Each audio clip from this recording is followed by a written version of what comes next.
Bonjour, c'est juste une petite vidéo pour vous dire que je suis panéliste du club de lecture de Sylvain Damanti. À chaque mois, Sylvain choisit un livre, puis on est quelques-uns à le commenter avec lui, puis tout le monde est invité à venir jaser dans le chat. Bref, vous pouvez lire le livre le même mois que nous, puis venir jaser de ça avec nous autres. Yes sir!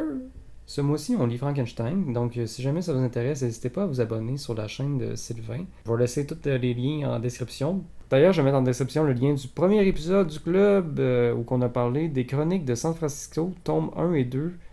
Livre que j'ai adoré, avec quelques bémols, parce que ça date quand même d'un certain temps, puis il y a des termes un peu problématiques dedans, mais à part de ça, j'ai bien aimé ça. Je vous laisse découvrir ça, puis les avis de mes collègues dans la vidéo. Aussi, à la fin de chaque épisode du club, on fait toujours quelques petites suggestions. Dans mon cas, j'ai fait une suggestion de jeu vidéo dans le premier épisode. Je vous laisse avec un extrait de moi qui patine, parce que je me rends compte que la description du jeu a aucun sens.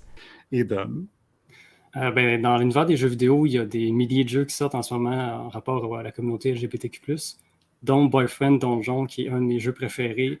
Non, mais c'est comme un roman avec des choix, dans le fond. C'est une interaction, puis ça change l'histoire. Un petit peu de gameplay aussi, qu'il faut qu'on tabasse des méchants. Là. Plus notre relation est forte avec les personnages, selon les choix qu'on prend, plus on tabasse fort. Avec c'est des très points simple. et des menottes?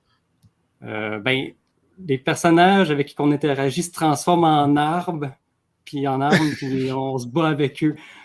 Ça a l'air bizarre d'une même, là, mais j'imagine des épées nouveaux genres ici, mais nous allons arrêter d'avoir des images. Non, mais c'est des blagues pas très subtiles comme ça tout le long. Là. C'est voulu, là. C'est totalement voulu.